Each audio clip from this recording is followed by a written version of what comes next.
Se não tem nenhuma pergunta, eu vou passar para dia 19, pessoal.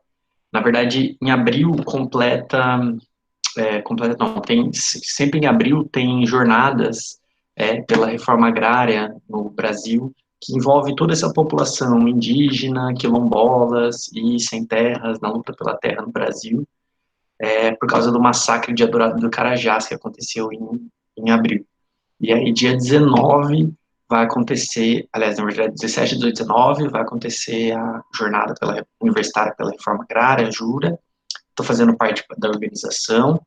E dia 19 vai ter um debate sobre o documentário Os Três Alves, que vocês assistiram, que está ali no Moodle para vocês. E aí eu vou passar para vocês, se vocês tiverem interesse de participar. Vai ser bem legal, que vai ser com o Paulo Porto, que é o roteirista do, do, do documentário, o diretor e uma liderança indígena das comunidades indígenas aqui do Oeste Paranaense. Então vai ser bem interessante. Se vocês quiserem assistir, fica o convite, tá bom?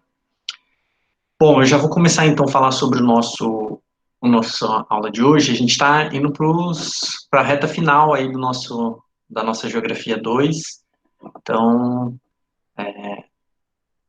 vou sentir falta de vocês, já aviso. Vou ficar carente, pedindo biscoitos nas redes sociais. Por favor, me deem. E eu vou... O conteúdo final, que tem de Geografia 2, é sobre Geografia do Paraná. E é algo que vocês dificilmente vão achar na internet, assim. Tem basicamente uma apostila que algum professor fez e disponibilizou ali, mas é algo tem bastante coisa e tal, mas é bem restrito, eu acho, sabe? Então, são aulas bem importantes, essa aula de hoje e da semana que vem. Boa parte delas vai ser eu falando, então eu tenho eu acabei estudando muito de geografia do Paraná, bom, porque eu me formei aqui e tal, mas também porque eu dei muita aula para o sétimo ano, que é o demônio, mas a época era uma escola que focava bastante nesse ensino do Paraná. Então, eu acabei conhecendo bastante coisa assim do Paraná, e aí queria trazer um pouquinho para vocês do que eu conheci. Então, tem algumas fotos das viagens que eu fiz, algumas fotos são minhas, mas algumas não. Então, vou trazer algumas fotos da viagem aqui, algumas são engraçadas, outras são só para ver mesmo, para aprender. Tentar dar uma melhorada aí nessa dinâmica que vai ser talvez fique um pouco cansativo, eu já peço desculpas. Então, eu já disponibilizei lá no Moodle a apresentação para vocês, então não precisa copiar tudo, né, do que está escrito, porque também tem bastante texto nessa apresentação, já aviso, porque é isso, não tem muito material para vocês estudarem, então essa apresentação acaba virando um documento para estudo também, né, então também tem bastante texto, então não precisa preocupar em copiar tudo, mas eu sugiro ir fazendo as anotações enquanto eu for falando, do que for mais importante para você poder ir fixando tudo aí, tá? Qualquer dúvida, me perguntem, tá? Eu vou apresentar aqui. Então, eu dividi esse conteúdo, né? Eu não gosto muito de fazer separação entre geografia física e geografia humana, porque eu não enxergo elas dessa maneira, nessa separação tão, tão estreita assim. Mas está basicamente isso nessa apresentação. Assim, hoje nós vamos falar sobre as características naturais do Paraná, e depois, na semana que vem, a gente vai falar sobre a ocupação do território paranaense, as lutas por terra, enfim, e as estruturas sociais que a gente tem hoje e econômica que a gente tem no Paraná. Então, vai ser um apanhadão aí sobre geografia do Paraná. Gente, eu vou ficar com muita saudade de vocês também, tá? Obrigado pelo carinho. Então, vamos lá. Qualquer dúvida, me falem, tá? Então, a primeira coisa que a gente vai falar sobre o Paraná é sobre esse carinha aí, que é o Reinhard Mack, que é um alemão que veio aqui para o Brasil. Na verdade, ele viajou o mundo todo, ele morou e trabalhou na Alemanha também, mas na África, em diversos países da África, e veio para o Brasil. Ele esteve na Primeira Guerra Mundial, lutando pela Alemanha, lá na África, mas depois ele veio para o Brasil e morou muitos anos aqui, trabalhou aqui, foi professor da Universidade Federal do Paraná, trabalhou no museu, no, no ano museu, na Mineropar, ali no Paraná, enfim, é um grande nome da geografia no Paraná, e ele que fez essa grande estudo sobre a geografia do Paraná enquanto um estado. E lá na década de 50, ele publicou um mapa em que ele dividiu o Paraná em 5 grandes regiões. Ele levou em consideração a geologia, o relevo, o solo, o clima e a vegetação, fez todo um apanhado e dividiu o Paraná nessas 5 regiões que ele diz que, nesse estudo dele, são 5 regiões características, assim, né? Que, então, foi esse primeiro grande estudo paranaense, assim, que foi feito sobre as características naturais do Paraná, por isso que a gente divide essas 5 regiões naturais, que basicamente levam em consideração, né, esses elementos, né, relevo, hidrografia, é, o, a vegetação, a geologia e o clima, né. Então, que compartimentos seriam esses, né? Eles estão ligados aos compartimentos geomorfológicos mesmo, né? Então tem essa região do litoral, que é a planície litorânea, né? Essa parte vermelha aqui, que é a Serra do Mar, o primeiro Planalto Paranaense, segundo Planalto Paranaense, terceiro Planalto Paranaense. Difícil? Não muito difícil, né? Por enquanto. Então, essa é uma coisa, esse é um mapinha assim que vocês vão ter que decorar bem. E aí, por isso, eu fiz o quê? Trouxe esse mapinha aqui e coloquei lá no Moodle para vocês fazer igual na quinta série. Se vocês puderem imprimir e pintar, colorir aí e colocar os nomes, né? Se não conseguir imprimir, se não tiver como imprimir, tenta desenhar mesmo no seu caderno e pintar, porque é algo muito importante, assim, algo que vocês vão carregar para a vida, assim, é algo bem importante. Então, nós estamos aqui em 2020, 70 anos depois, usando uma classificação que foi feita lá em 1950 por esse cara que é muito famoso, né? Logo depois desse mapa, ele publicou esse livrinho aqui, ó, que é um estudo extensíssimo dele, que condensa todo esse estudo que eu falei, sobre clima, sobre vegetação, sobre a geomorfologia, sobre a geologia, e não só sobre isso. O começo desse livro aqui é sobre as expedições e a ocupação do Paraná, principalmente feita pelos tropeiros e pelas bandeiras também, né? E os desenvolvimentos do conhecimento geográfico foi feito sobre isso. Então, não é só sobre as características físicas, mas também tem sobre a forma como esse espaço foi estudado, inclusive geograficamente. Bom, então, quais são essas 5 regiões aqui? Eu peguei esse perfil que eles fizeram lá, que tem lá disponível na Mineropar também, que é como se eles pegassem esse mapinha aqui e fizessem um corte, né? Vindo aqui do litoral, saindo aqui do litoral e indo lá aqui para o nosso oeste paranaense, né? Então, aqui está o litoral, o Oceano Atlântico. Então, tem essa parte mais baixa, né? Que seria a planície litorânea. As áreas mais altas, aqui, ó, tá vendo? Fizeram um perfil topográfico que a gente chama, né? As áreas mais altas, que são a Serra do Mar, o primeiro Planalto de Curitiba, o segundo Planalto, o Planalto de Ponta Grossa, e o terceiro Planalto, o Planalto de Guarapuava, que é o que chega até aqui, onde a gente está, em Foz do Iguaçu, né?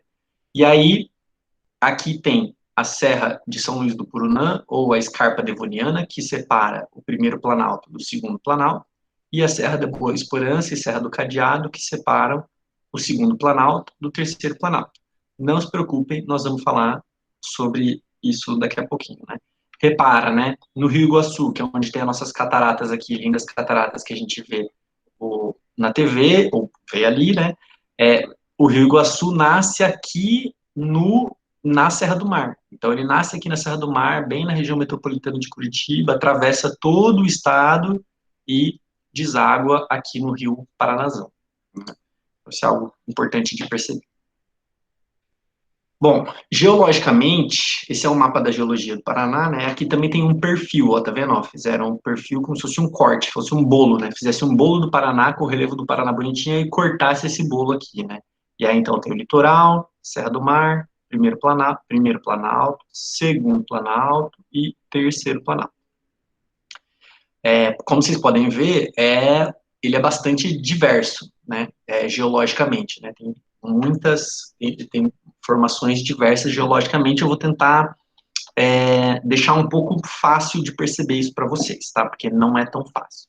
Então, como que é isso? Então, geologicamente falando, né, nós estamos falando de rochas que tem aqui no Paraná, que são rochas muito, muito, muito antigas. São as primeiras rochas que que existiram no planeta Terra, que foram formadas aqui nesse período que a gente chama de pré-cambriano, aqui, que é a era mais antiga da Terra, né?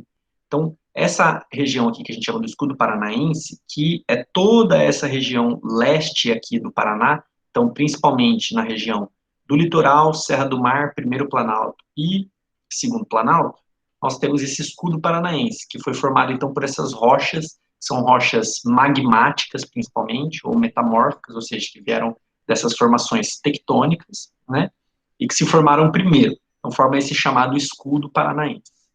Depois disso, vem as rochas, várias rochas sedimentares daqui de onde a gente está, que são da bacia do Paraná, tá?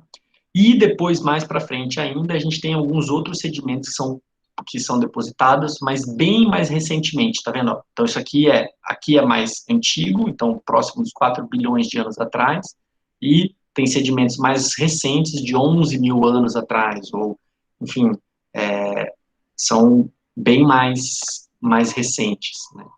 Então, para você ver como essa história é antiga, né? Mas não precisa ficar decorando esses nomes todos, né? É só lembrar que existe uma diferença de tempo de formação deles, assim, né? E nós estamos falando aqui, então, de formações muito antigas e formações muito mais recentes. Então, por isso elas são muito diferentes, né? Era para ser esse mapa aqui, eu acho. Ah, não, era assim. Então é isso, né? Essas regiões aqui de formação mais antigas, né? Que são do escudo paranaense, e essa região onde a gente está aqui são mais recentes, com sedimento no noroeste paranaense ainda mais recente. Eu vou explicar esse processo. Na região do litoral, então, é onde a gente tem rochas sedimentares, que é aquela areia, né? É aquela areia, são sedimentos. É rocha que vira pedacinho e que é depositado ali. Então, são essas rochas mais recentes aqui. Opa. São essas rochas mais recentes aqui desse período da Era Cenozoica, né? E já na Serra do Mar ali, então, tem essas rochas ígneas e metamórficas, que são as mais antigas do planeta, né? Então, que é o que a gente chama do escudo cristalino, que são escudos cristalinos, no caso, como é aqui no Paraná, escudo cristalino paranaense, né? Então, são áreas muito elevadas na Serra do Mar, com picos muito altos, inclusive são os pontos mais altos do estado, né? Tem o Pico Paraná, que é o ponto mais alto do Paraná e do sul do Brasil, tem o Complexo Marumbi, por exemplo, né? Então, isso daqui, ó, é no litoral, lá na Ilha do Mel. Quem já foi lá, ó, isso é característico do litoral paranaense, né? Então, tem uma faixa de sedimentos que foram depositados, esses sedimentos são recentes, mas tem esses resquícios desse escudo cristalino, que são essas rochas bem antigonas que estão ali no litoral também, mas que fazem parte desse complexo da Serra do Mar, né?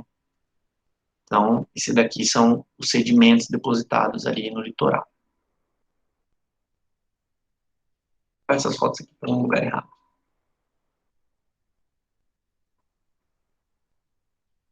Essa daqui é a Serra do Mar, né? Eu tirei essa foto, imagina que eu estava em Curitiba, olhando para a Serra do Mar. Então, eu não estava no litoral, eu estava em Curitiba, olhando para a Serra do Mar. Atrás aqui desses morros, então, estaria o litoral, né?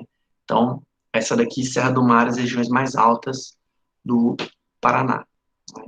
Aqui também é descendo a serra em direção ao litoral, e aí aqui a Serra do Mar. Então você vê, né, alta declividade, né, então são áreas de muita inclinação e também as maiores altitudes do Paraná. Esse daqui é o Pico Paraná, o famosíssimo Pico Paraná, o ponto mais alto do Paraná. Que foi, inclusive, identificado pelo Reinhard Bach. Ele que identificou que o ponto mais alto do Paraná era o Pico Paraná, numa expedição que ele fez, medindo, né, de pesquisa, medindo as altitudes.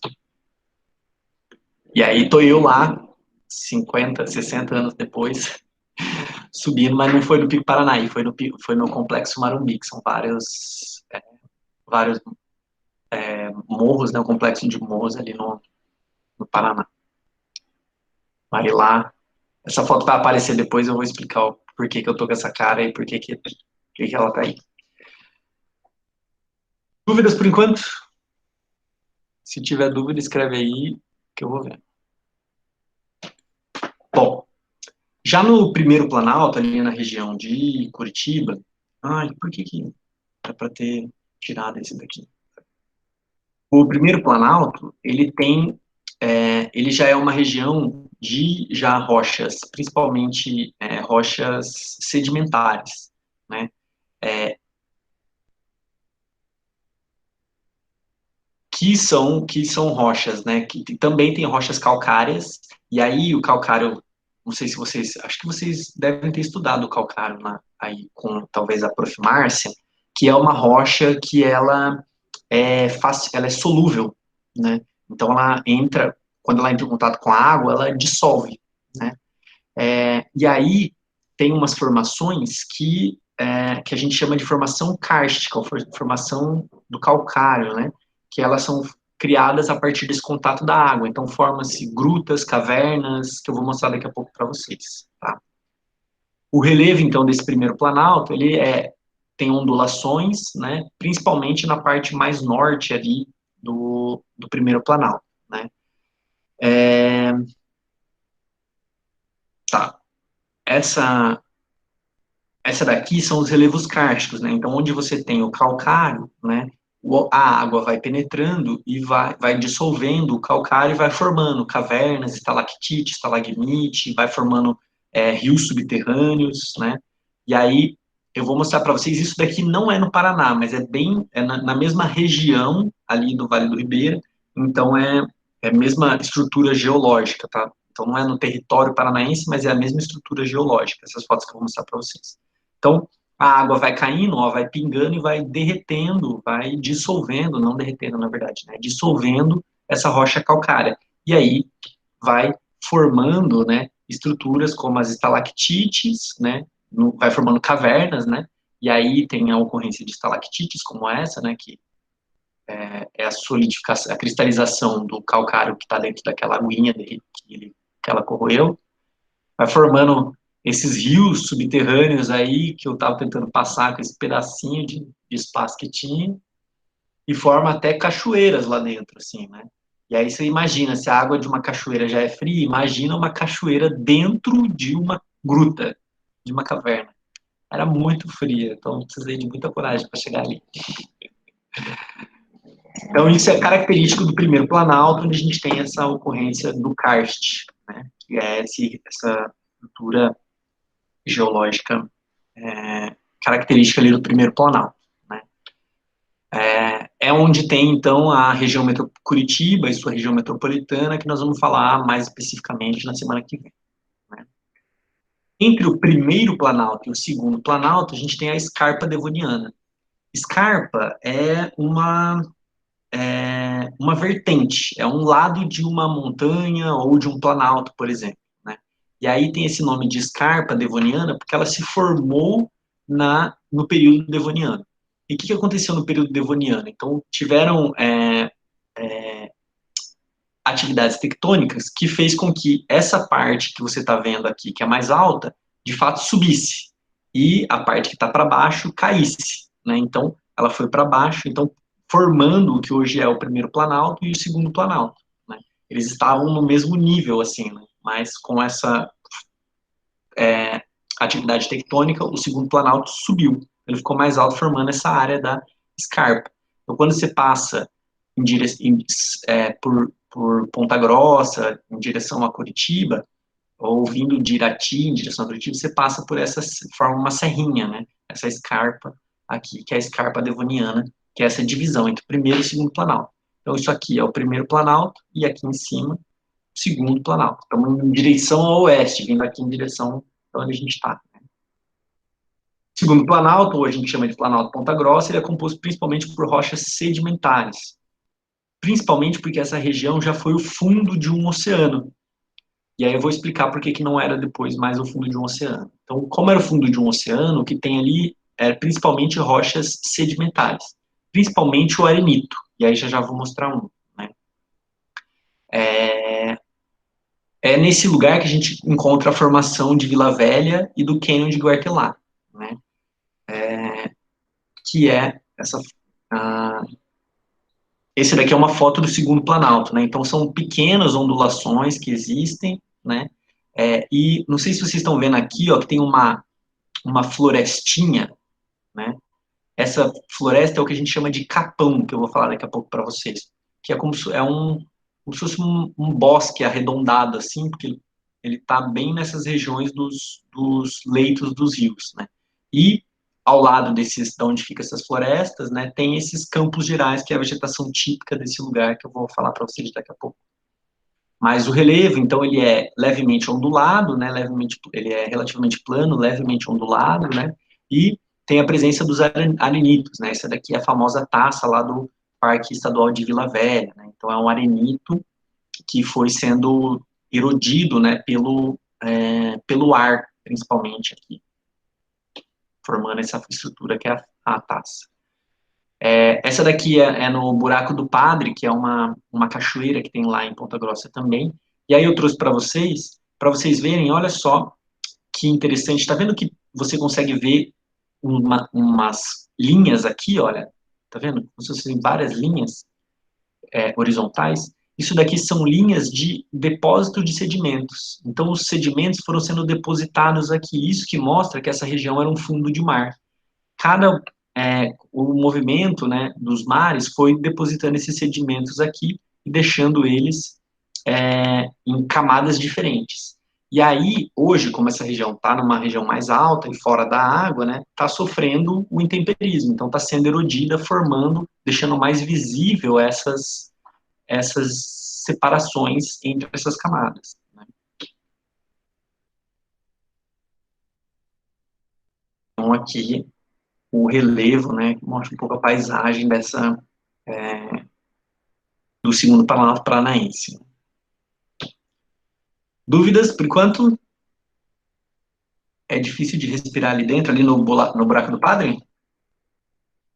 Não. Não, naquela caverna que tinha via Ah, subterrânea e tal. não, ali não era especialmente difícil, mas tem algumas que é. Eu já entrei em algumas lá na Chapada Diamantina que era bem difícil de respirar, bem doido.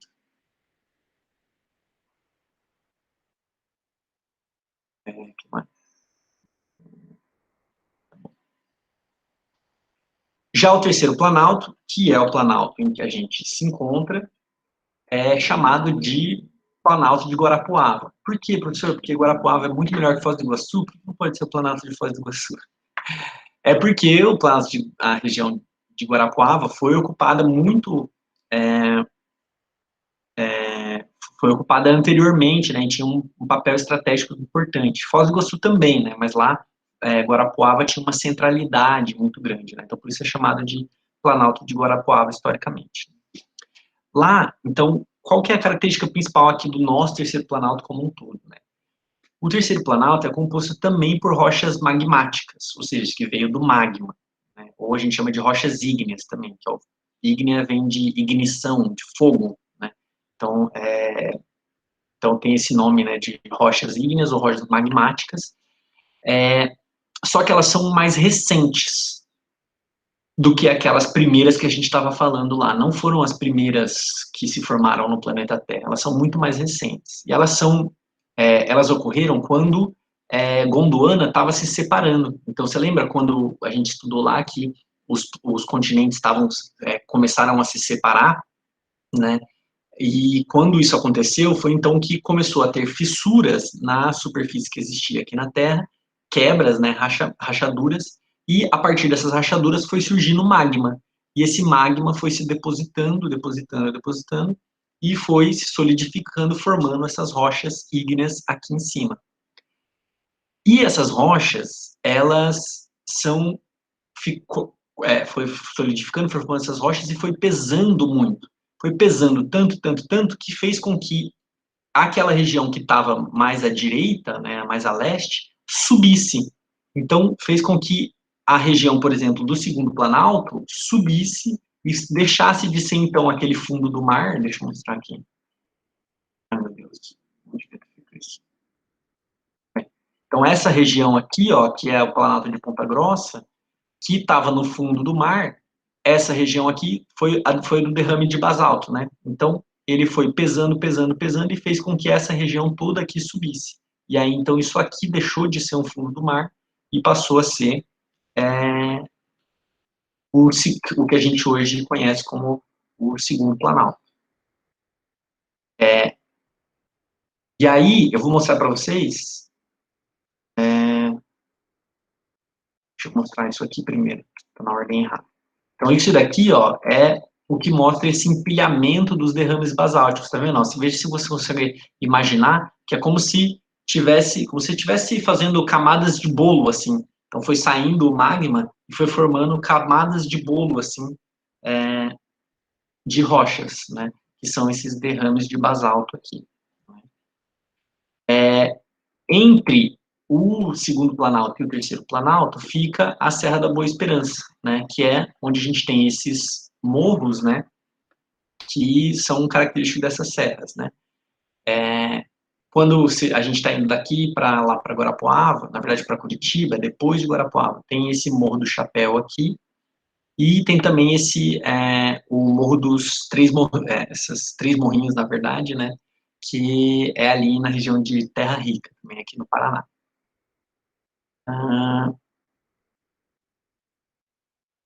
Aqui onde a gente está, inclusive, também foi essas áreas de derramamento basáltico. As cataratas do Iguaçu são também, ela tem esse formato assim, ó, em degraus, justamente por causa desses degraus formados por esses derrames basálticos, né? O Rio Paraná também, não só o Iguaçu, mas o Rio Paraná, ele está localizado numa fissura também de uma rachadura geológica também, por isso que ele é tão profundo, assim. Por isso que para a gente chegar lá no Rio Paraná, tem que descer um montão, assim, né? Por quê? Porque ele é como se fosse um cânion mesmo, ele é uma rachadura ali no basalto. Esse basalto é uma rocha muito rica, cheia de minérios. E com o intemperismo, ele forma essa terra roxa que a gente tem aqui no Paraná, né? Principalmente aqui onde a gente mora, na região norte do Paraná, que é a chamada terra roxa, que é o que dá um apelido para a gente, que é do interior, que eles chamam da gente de pé vermelho. Vocês já ouviram falar essa expressão? Né? Que é a gente que é do campo, né, ou do interior, né, que tem o pé vermelho porque pisa nessa terra vermelha, que é essa terra roxa. Então é o latossolo vermelho, é chamado de terra roxa por causa dos italianos, né, que ocuparam o norte do Paraná principalmente, e em italiano é rosso, né? Então, quer dizer, eu não sei como se pronuncia, mas se escreve assim, rosso, e aí então parece que é terra roxa. Na verdade, ela é vermelha, não é roxa, né? Que é uma terra muito fértil, e aí no Paraná é extremamente utilizada para agricultura, mas não necessariamente da melhor maneira, bom, podemos dizer que é da maneira mais predatória possível, e aí nós vamos falar um pouquinho depois disso na semana que vem. E aí, no cantinho noroeste do Paraná, então, lá na região de Umuarama, Paranavaí, a gente tem essa região em que, depois ainda daquele derrame basáltico, teve a deposição de sedimentos. E esses sedimentos formou essa formação que a gente chama de arenito-caiuá, né, que deu origem, então, a solos que são bastante arenosos. Então, ao invés desse solo aqui, que é bastante rico em nutrientes, bastante profundo, bastante coeso, né? tem esse solo que é bastante arenoso, e então ele é muito frágil quanto à erosão, né, que é esse solo aqui, ó, que é o Arenito Kaiowá. Ele é utilizado para agricultura, mas não é uma boa ideia. Então, historicamente, né, essa foi a última região a ser amplamente dominada, né, e ocupada no território paranaense. Então, foi a última região destinada para agricultura, mas depois de um tempo percebeu-se que não é uma boa região para plantar, então tem muito mais pastagens, principalmente, né? Pelo menos para o plantio na monocultura, que é altamente gerador de erosões. Dúvidas sobre o relevo? O que vocês deram risada? Falaram sim? Sobre o quê? Do pé vermelho. Ah, tá. Pois é. Bom, e o clima, bom, por que eu estou falando dessas coisas? Todos esses elementos são bastante interligados. Não sei se vocês lembram lá no primeiro ano, né? Mas a gente falava sobre esses elementos, eles são extremamente interligados. E aí eu vou tentar mostrar como que o clima, a vegetação e o relevo são interligados aqui. Paraná, a gente está numa região aqui no norte do Paraná, passa o Trópico de Capricórnio, né? Então, bem aqui nessa região aqui, ali, quando está indo para Londrina, bem perto de Londrina, tem uma placa dizendo que aqui é o Trópico de Capricórnio. Significa que nós estamos, basicamente, todo o território paranaense está abaixo do trópico. Então, por isso, o nosso clima aqui é chamado de clima subtropical, abaixo do trópico, né? Isso significa que é uma região que tem temperaturas que são diferentes do clima tropical. Porém, no litoral aqui do Paraná, a gente tem um clima, a gente tem uma característica de clima tropical. Por quê? Porque é uma região que está próxima, que está ao lado do Oceano Atlântico, que mantém as temperaturas elevadas durante o ano inteiro, diferente dessas regiões aqui mais interiores do Paraná. Por isso, aqui nessa areazinha que está em azul, a gente tem um clima que é tropical, né? Ele é tropical úmido, sempre úmido. Por que sempre úmido? Porque o oceano está ali o ano inteiro, né, para poder fornecer umidade ali para o Paraná. Então, por isso que ali é uma região, um clima tropical úmido. Já o restante, tirando essa parte do litoral, a gente tem um clima subtropical. Então, todo o Paraná é o que a gente chama de um clima subtropical ou temperado, vai depender da classificação climática que você usa, né? Nessa região aqui, no CFB, é onde a gente tem um clima que o verão é mais brando, ele é menos, como se diz, intenso o verão, né?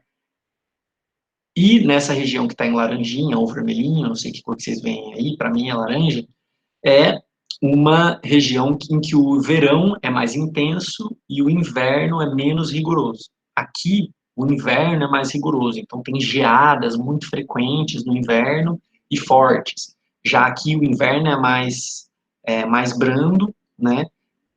Apesar de fazer frio. Professor, Oi, travei? no caso, a região verde, ela teria maior altitude ou não? Com certeza, exatamente, Samira, é isso mesmo. Então, essa região tem justamente essas características por causa da altitude. E aí eu vou mostrar um mapinha do relevo para vocês poderem ver essa relação intrínseca entre o relevo e o clima. Ótima observação, Samira. Então, é justamente por isso, né? Aí aqui nessas regiões são regiões mais baixas, né? Por isso as temperaturas ficam mais altas. Então, olha só a diferença. Aqui em Morretes, que é na região do litoral, olha só, tem uma variação de temperatura, por isso que é um clima tropical. Então, tem uma variação no verão, são temperaturas mais quentes, e no inverno, temperaturas mais baixas. Isso é característico de um clima tropical. Só que ele é considerado úmido porque, olha, a precipitação é elevada durante o ano inteiro. Mesmo nos meses que chove menos, uma precipitação de 100 milímetros no mês, ela é alta, bastante alta. Então, por isso que é um clima tropical úmido. Já, olha lá em Pinhais, que é na região metropolitana de Curitiba, olha como as temperaturas são bem mais baixas, né? Então, a média, né, é de 20 graus, mas ela pode chegar a 5 graus, né, de média no mês, né? Então, já é bem mais baixa do que no clima tropical ali, né? E chove bastante durante o ano também, né? Então, é uma característica do clima subtropical também essa precipitação relativamente constante. Já aqui para a gente, e principalmente, e também para a região norte, né, onde a gente tem Londrina, ou aqui em Foz do Iguaçu também, o nosso climograma é parecido com isso aqui, ó. A temperatura cai bastante no inverno, né, o que a gente também vive aqui, né. Temos temperaturas bastante altas no verão, a temperatura cai no inverno, mas também cai a pluviosidade também no inverno, por isso que chega, por exemplo, o nível da Itaipu diminui bastante, né, ou das cataratas do Iguaçu, quando a gente vê ali no, na TV, né, falar, o nível das cataratas está bem baixo e tal, justamente nessa época do inverno. Né. E aí, olha só, é isso daqui que tem a ver que a Samira identificou. Olha só, essa região aqui, o que está em amarelinho e marrom, são as regiões mais altas do Paraná, tá vendo? Ó? Então, é justamente essa área do clima CFB, né? Que é o clima que os invernos são mais rigorosos. Já esse daqui, essa região mais baixa, né, de 300 a 600 metros de altitude, são as regiões mais quentes, por isso é o CFA. Beleza?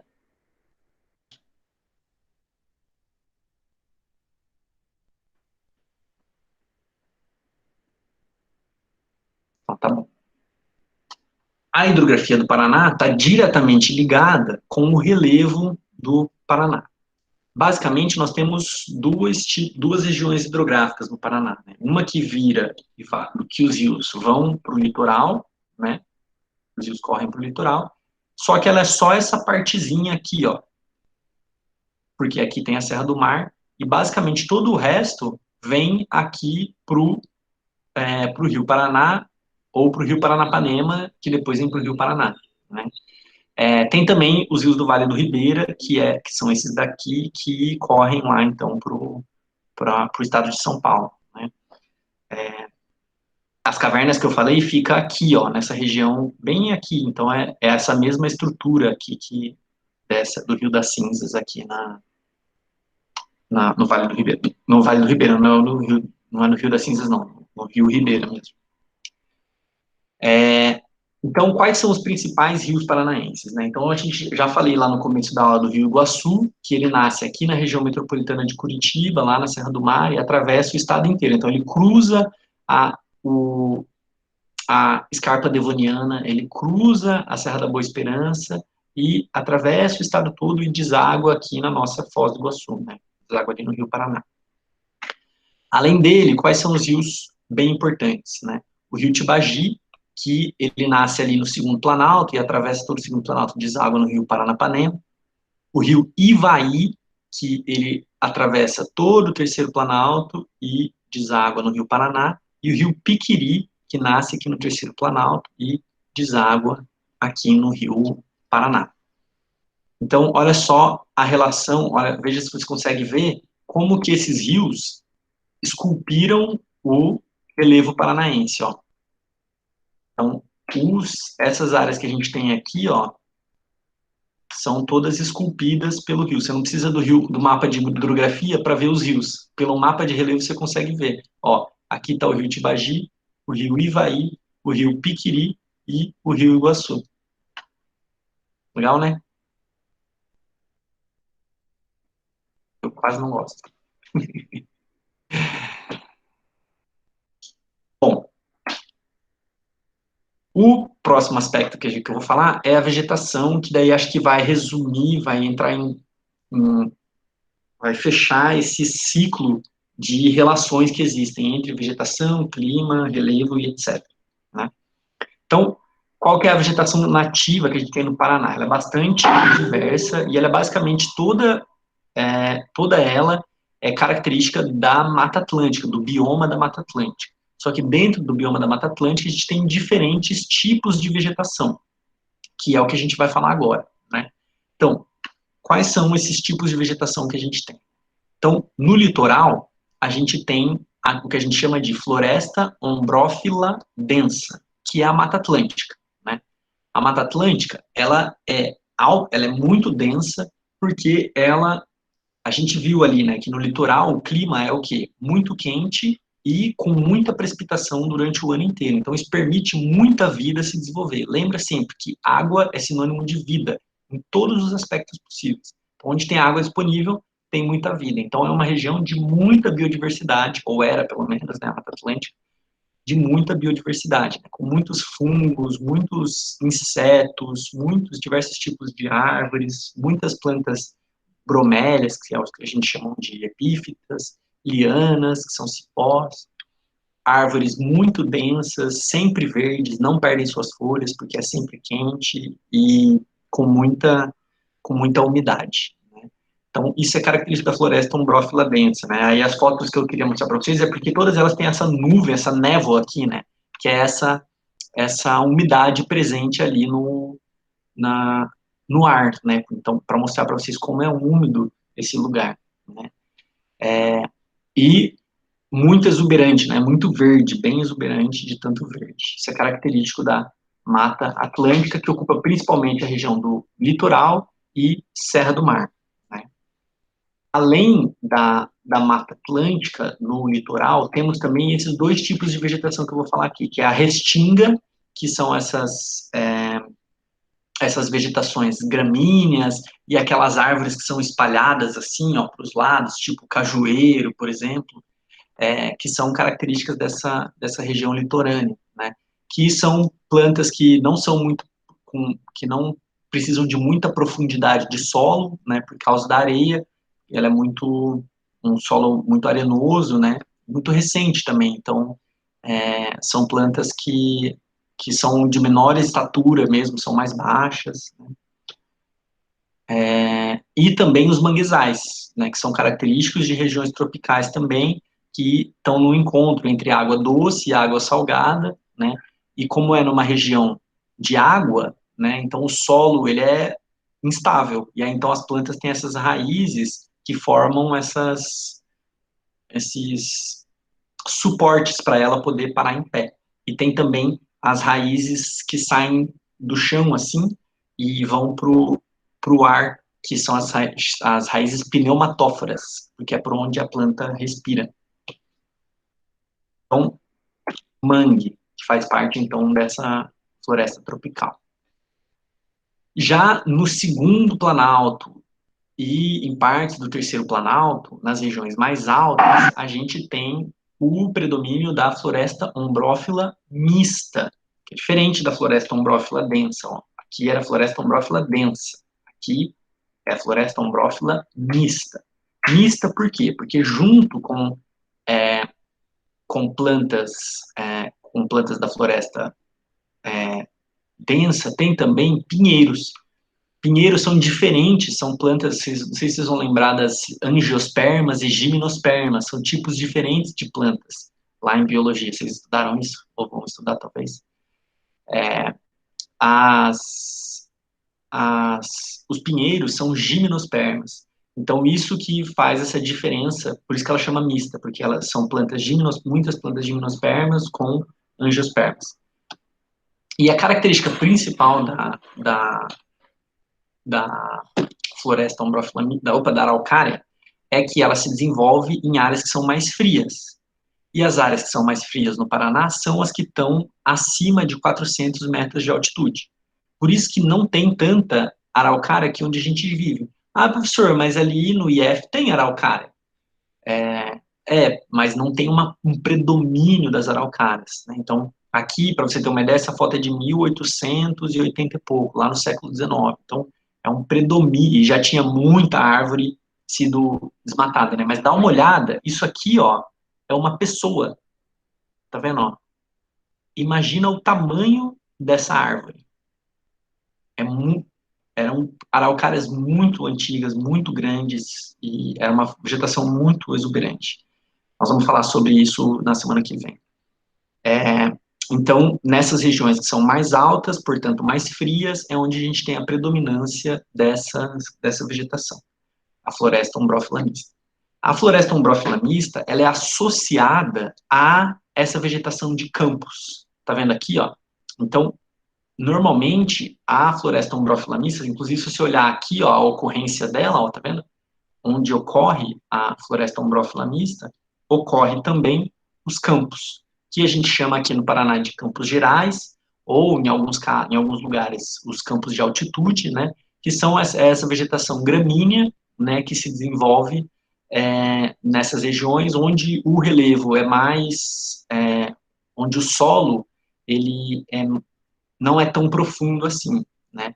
E mais pedregoso e mais arenoso mesmo, né? Porque são rochas sedimentares.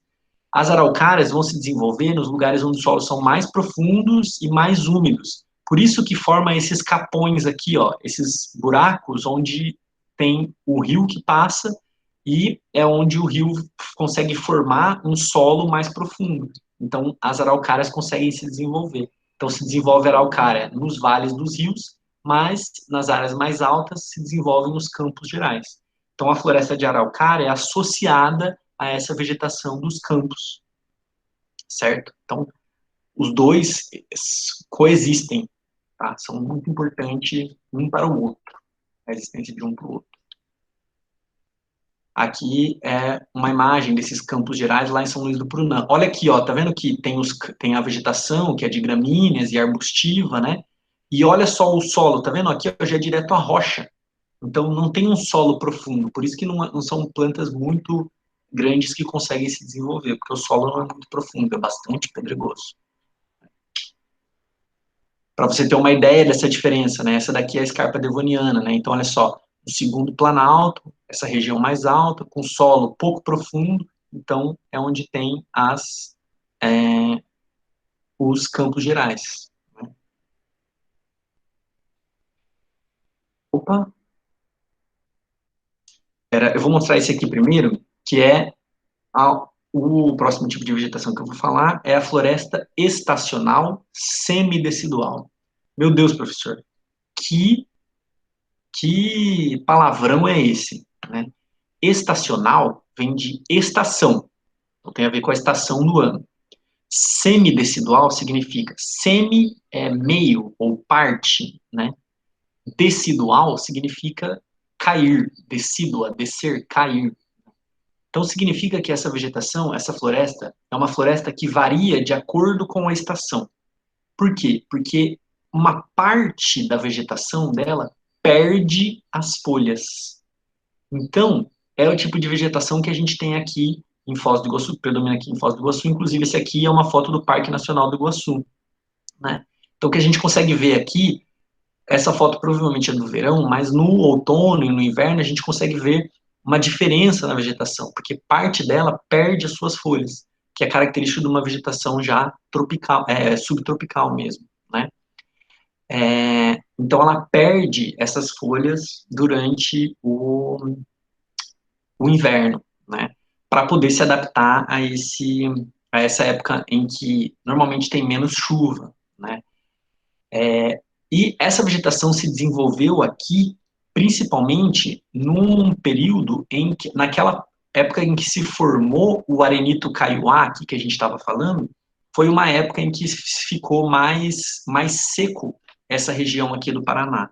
Por isso, essa vegetação que é semidecidual se desenvolveu. Tanto que a gente encontra esse tipo de vegetação, essa floresta estacional semidecidual, lá em Pernambuco, lá do outro lado do Brasil, né? Então, é o mesmo tipo de formação florestal. A diferença, então, por que que isso, por que que a gente tem esses dois tipos de vegetação aqui? Porque era uma mesma faixa, né, de região climática em que foi possível essa formação florestal se desenvolver. Né? Então é isso, tá vendo? Você consegue ver que ela tem mais, você consegue ver mais ramos das árvores, árvores com mais amareladas, né? Justamente por causa disso, porque essa característica de perder as folhas na época do inverno, para lidar principalmente com a falta de água, né? Do inverno. Ah, é isso. Nossa, acho que eu falei muito rápido. É isso, Samira. A gente nem vê tanto aqui, né, a araucária no Paraná e é o símbolo, né, do Paraná. Mas, pô, a gente também está no Paraná e nem tem toda a araucária aqui, justamente por isso, porque ela não... Aqui predomina principalmente essa floresta estacional semidecidual. Nossa, gente, acho que eu falei muito rápido, tô com dó de vocês. Dúvidas?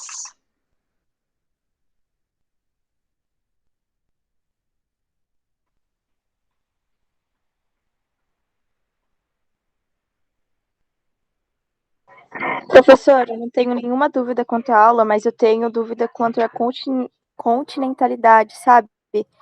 Sobre nas regiões que ficam beira-mar, por que que elas ficam com temperaturas altas o ano todo? A questão da umidade também. Ontem eu tive aula sobre isso, só que eu não consigo entender ainda. Perfeito, Samira. Isso é ótimo porque ajuda a explicar o clima aqui do Paraná também. Já vou aproveitar e mostrar para vocês aqui, para mostrar como isso acontece, existe na prática mesmo. Não é só uma coisa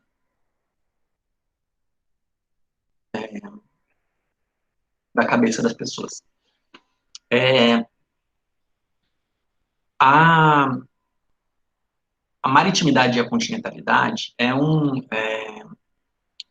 fenômeno que está ligado à presença maior ou menor de quantidade de água, de corpos d'água, num lugar, em algum lugar. Então, por exemplo, as cidades aqui do litoral, Paranaguá, ou Morretes, por exemplo, estão mais próximos do oceano do que a gente que está aqui em Foz do Iguaçu, certo? Então, o que que acontece? Nessas regiões, é, a água, isso tem a ver com uma propriedade física da água. Olha só, eu vou rebolar aqui para poder explicar para vocês isso, hein? Qualquer coisa, vocês perguntam para os prof de física de vocês, para eles não me deixarem mentir. Ou de química. Acho que é uma propriedade física ou química da água, será? É uma propriedade física da água. Por quê? Porque a água, ela tem um calor específico, ou seja, eu acho que tem um É calor... calor específico. Isso. A água tem um calor específico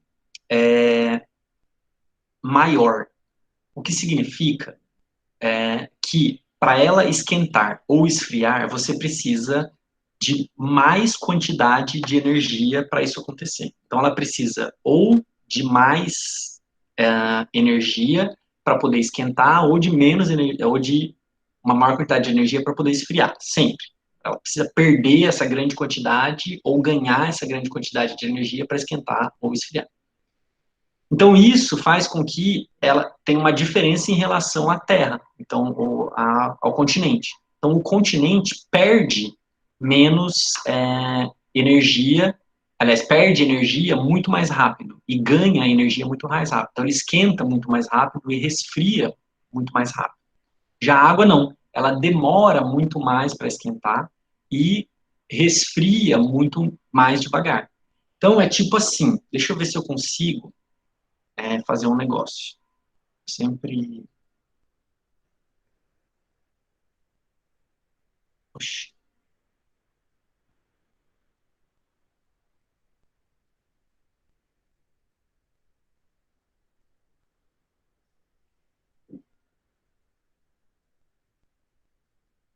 peraí, rapidinho.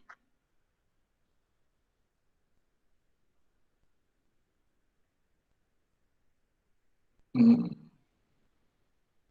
eu não sei se eu consigo fazer isso.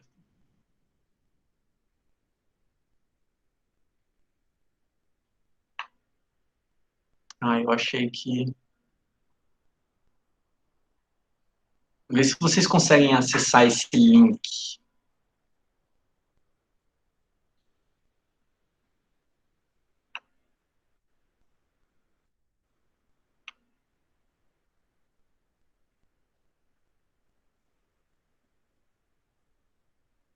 Eu consegui.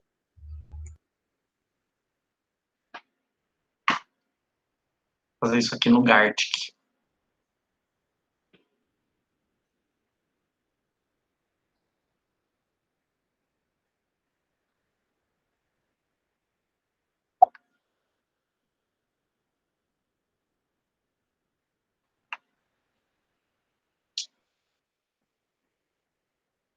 Ah, desencana. Eu vou fazer aqui na mão mesmo.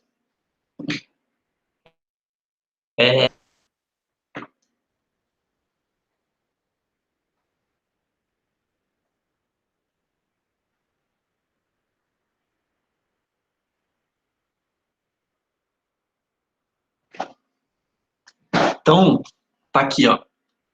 Vamos fazer um gráfico de temperatura e tempo. E aí eu vou usar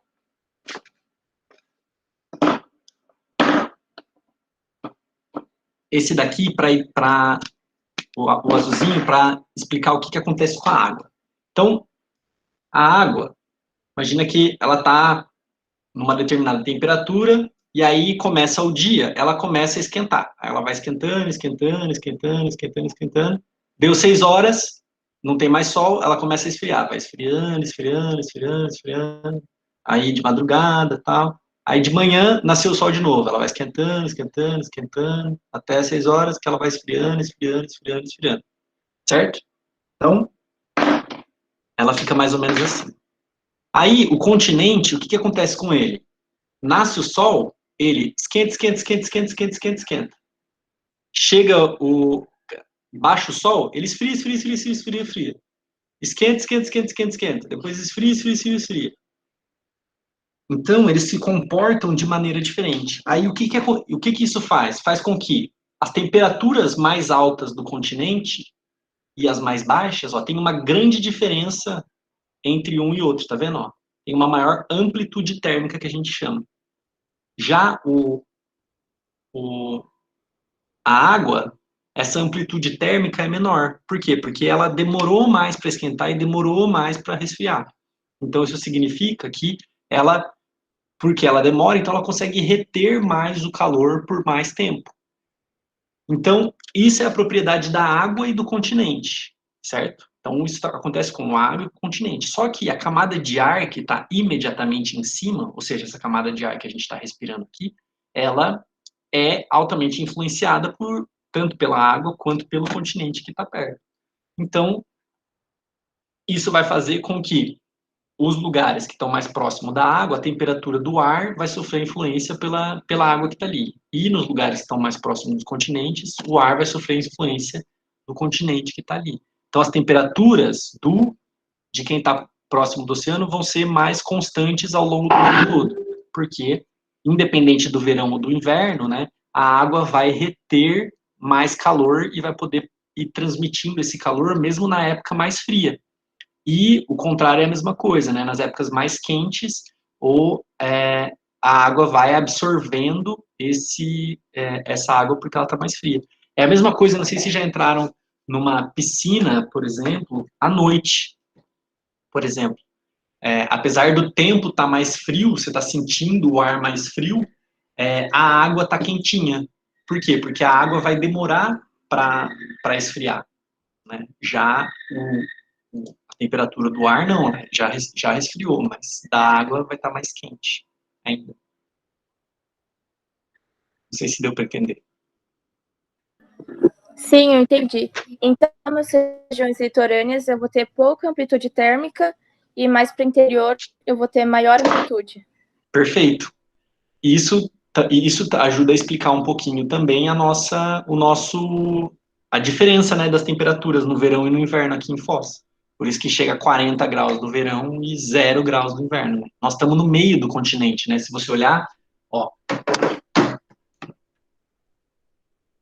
olha o continente sul-americano, nós estamos aqui, ó. Nós estamos no meio do continente, entre os dois oceanos, né? Então, a gente sofre muito a influência da continentalidade.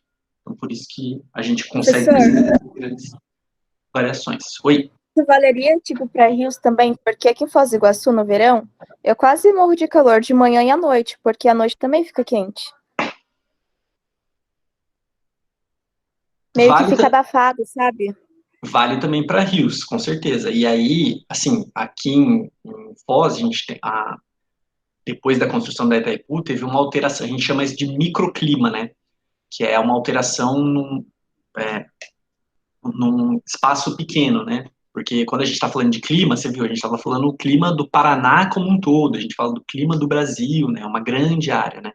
Mas com a construção da Itaipu e da barragem, imagina, você aumentou muito o volume de água onde não tinha, né? Antes. Claro, tinha um grande volume de água, mas não como era antes, né? Então, isso também alterou as características climáticas, né? E é engraçado conversar com quem morava aqui antes da construção da barragem, perceber também essa diferença, é bem interessante.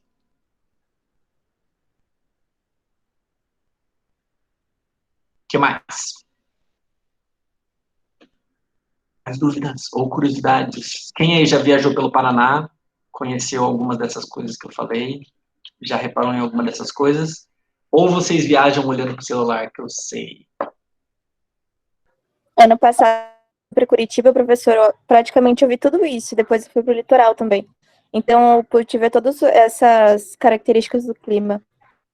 Pô, perfeito. Isso é maravilhoso. Viajar Eu é o melhor morava, jeito de aprender geografia, gente.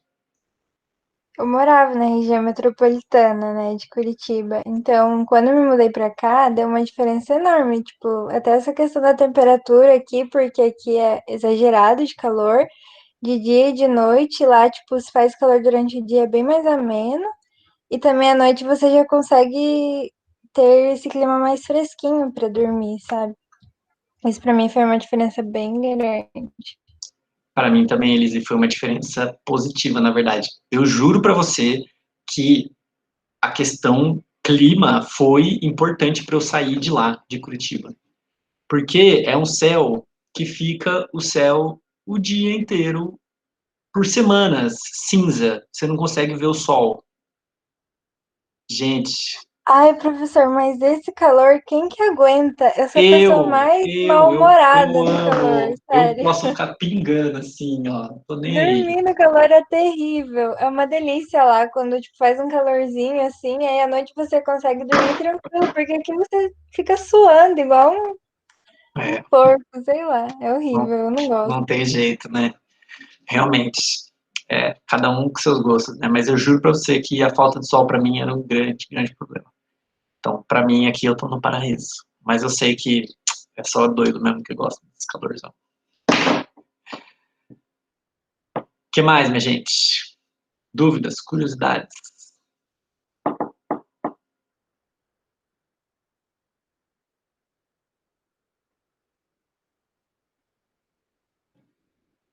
É isso? Então, beleza, pessoal.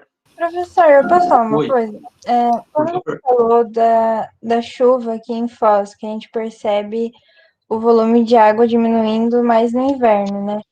Uhum, Ano passado, a gente pôde perceber por um período bem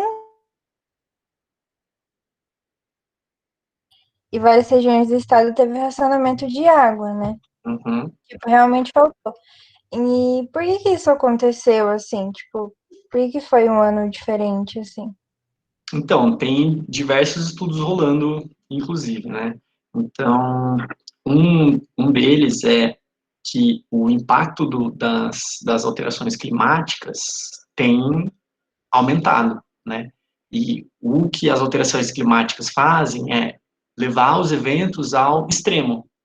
Então, por exemplo, é esperado, né, que nessa época, nós aqui da região sul, vamos ter menos chuva. Por quê? Porque a gente tem uma massa de ar tropical que ela impede que a gente receba essa chuva. Então, é esperado que isso vá acontecer. Agora, as mudanças climáticas fazem esses fenômenos acontecerem. Então, faltou água porque faltou chuva, né?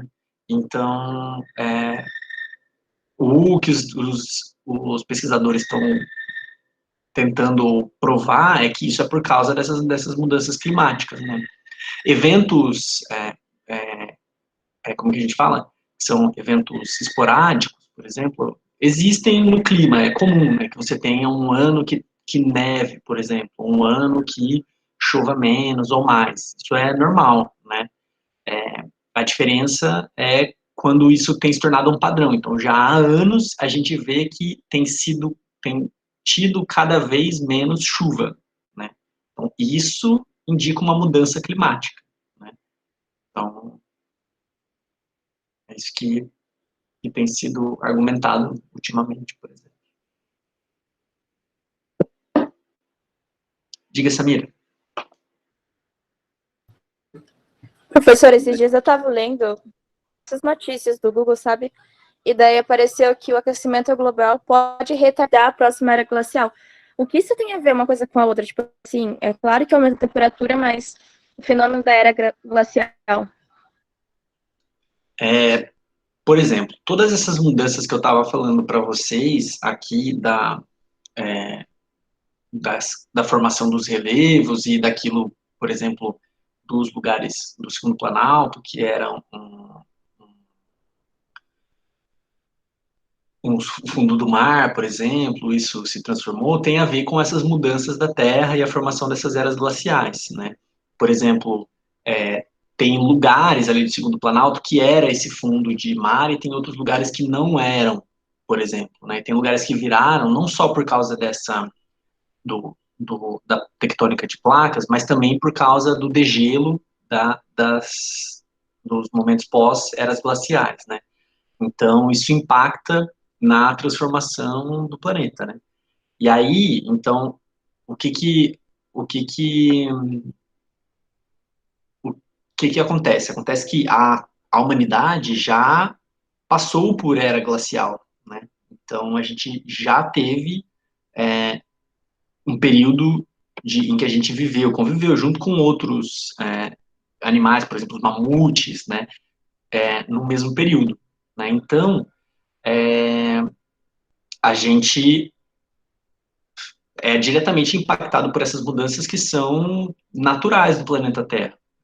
Só que a gente tem alterado tanto o nosso ambiente que a gente está impedindo esse processo de resfriamento da Terra, que seria o processo da era do gelo, né, dessa era do gelo, né, dessa glaciação. Então, de tão grande que é o impacto que a gente tem produzido. Tem uma teoria que é chamada de teoria do antropoceno. Não sei se já ouviram falar. Tem até um vídeo bem interessante do antropoceno que depois vocês procuram aí. Porque a gente estava falando lá, por exemplo, das eras geológicas, né? E aí, peraí, deixa eu fechar aqui. A gente estava falando das eras geológicas, e aí essa teoria diz que nós estamos vivendo essa era geológica que poderia ser chamada de antropoceno, porque o homem, né, a humanidade, o antropo, né, transformou tanto a Terra que é como se fosse uma era geológica de transformação, né? Então, eles chamam isso de antropoceno.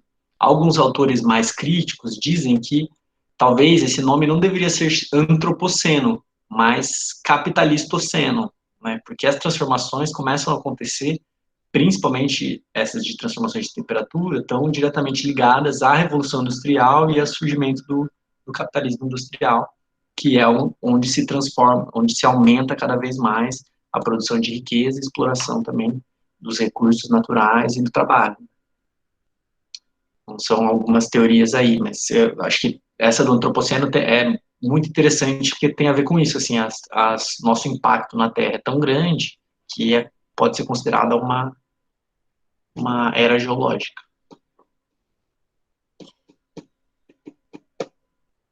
Professor, mas, tipo assim, seria possível separar o capitalismo da sociedade? Porque quando você olha para a sociedade, você vê que o capitalismo está tão enraizado nela que, tipo assim, meu aniversário do meu pai foi ontem. Então, quando eu penso em aniversário, eu já penso em presente, eu já penso em gastar. Então, não sei como seria possível separar o capitalismo da sociedade de novo. Pois é, Samira, isso é assunto de discussão teórica, política e prática há centenas de anos, desde a existência do capitalismo, né? Se é possível dar uma resposta para isso, se é que é possível, é que a possibilidade disso acontecer é a possibilidade da tentativa, né? É só na tentativa e erro, a princípio, né? Porque é só tentando uma outra possibilidade que a gente vai conseguir fazer isso acontecer. Teoricamente, né, e cientificamente, é possível que existe método para que isso possa acontecer, que é a teoria marxista, né, que faz isso, que estuda essas possibilidades. Mas isso é só com a prática. Então, a gente, por mais que a gente goste ou não, nós vivemos dentro dessa sociedade. E daí, isso tem que ser, do meu ponto de vista, tem que ser algo que não nos paralisa a ponto de não fazer nada, né? E possa nos procurar maneiras de, de tentar superar isso. Mas é aquilo que a gente estava falando lá na nossa segunda semana, se eu não me engano, né? Que é impossível você viver, se você viver fora do capitalismo completamente como a gente agora. Se eu quiser, não adianta eu pegar e me isolar num terreninho aqui e achar que eu vou viver fora disso, né? Então, eu sempre vou precisar de uma roupa, de alguma coisa que vá poder me dar as condições materiais para eu sobreviver. Eu, por exemplo, tenho que vender a minha força de trabalho, eu não tenho outra opção. Eu tenho que vender minha força de trabalho para conseguir sobreviver. Senão, se eu não vender minha força de trabalho, eu não tenho um salário, eu não compro minha água, meu cafezinho e minha alimentação, né? Mas existem outras formas de sobrevivência, por exemplo, a agricultura de subsistência, a agroecologia, sistemas agroflorestais, né? São possibilidades de caminhos para pensar outras novas formas, né? Mas é isso, é na tentativa, e na prática, e no dia a dia, né? Então, é isso. Mas isso é discussão de séculos, mas podemos fazer umas que a gente fale só disso. Eu adoro falar sobre isso. O que mais?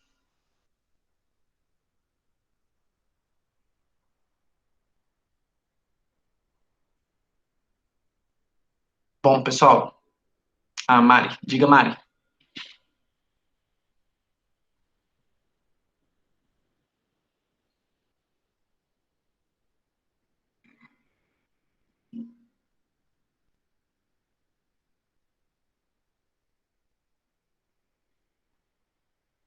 Esse daqui,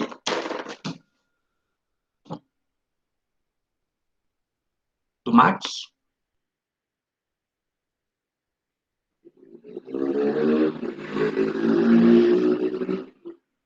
isso, é o Geografia Física do Estado do Paraná, do Reinhard Mack. É a primeira vez que foi publicado, acho que foi em 57, se não me engano, que foi a conclusão total desse estudo dele aí, que foi o estudo final. 57.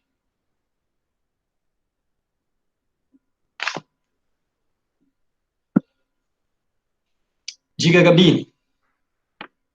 Professor, o antropoceno não é o mesmo que antropologia, né? Qual que é a diferença? Não, antropologia, logia é o estudo, né? Então, biologia é o estudo da vida, geologia, o estudo da Terra, né? Então, logia significa lógica, pensamento, estudo, né? Reflexão. Antropo, pessoa, homem. Então, humano. Então, antropologia é o estudo do humano. Então, esse é o campo de estudo em que a gente vai estudar as pessoas, os povos, né? Que tem inclusive curso aqui na Unila, uma área muito legal para quem tem interesse em estudar pessoas e povos. E o antropoceno é isso, é considerar essa teoria que considera o seno é como se fosse as eras geológicas. Não sei se eu tenho aqui. Eu não. É que, na verdade, tem as épocas geológicas, né, que são o Holoceno, né, tem várias divisões ali depois da era geológica. Então, o humano é como se ele fosse uma dessas, né, que ele transformou a realidade, a superfície da Terra, né, como se fosse uma era geológica, por isso que é antropoceno, é como se fosse um período geológico.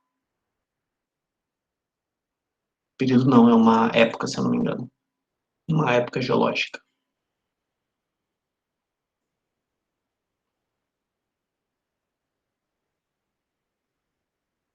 O que mais? Prof, Diga, Rafa. a aula no Moodle não tá aparecendo pra mim, acho que tá oculta. Da semana 12? Sim.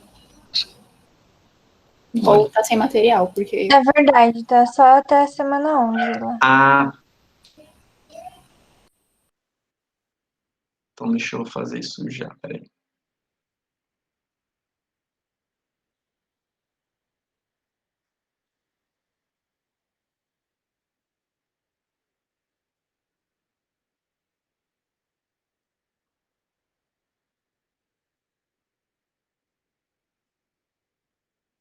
Vê se agora apareceu a semana 12. Apareceu, prof. Apareceu? Tem uma música bem legal, não sei se vocês conhecem, que é o Bicho do Paraná. E aí é a música da inspiração dessa semana. Beleza, pessoal? Então, essa semana não temos tarefa, nada assim. Na semana que vem, como a gente vai terminar, então, o estudo da geografia do Paraná. Vamos falar sobre as questões da ocupação do território e etc. E as características sociais e econômicas dos últimos anos, principalmente. E eu estou pensando ver se eu consigo selecionar questões de vestibular sobre a geografia do Paraná para fazer um questionário lá para vocês, naquele nosso esquema, porque faz tempo que a gente não faz. E para quem presta vestibular no Paraná, sempre tem questões sobre o Paraná, que é o jeito de impedir os paulistas, tipo eu, de vir para o Paraná, mas não funciona sempre assim, porque eu estudei geografia do Paraná para vir para cá. E aqui estou. Então, para vocês ganharem desses malditos paulistas, eu vou fazer um questionário para vocês se prepararem. Beleza? Isso para a semana que vem. Então Beleza. É isso, gente. Obrigada. Obrigado vocês. Boa semana. E qualquer coisa. Obrigada pela aula, professor. Imagina, obrigado a vocês. Obrigada, professor. Tchau. Tchau, professor. Obrigada. Beijo, amores.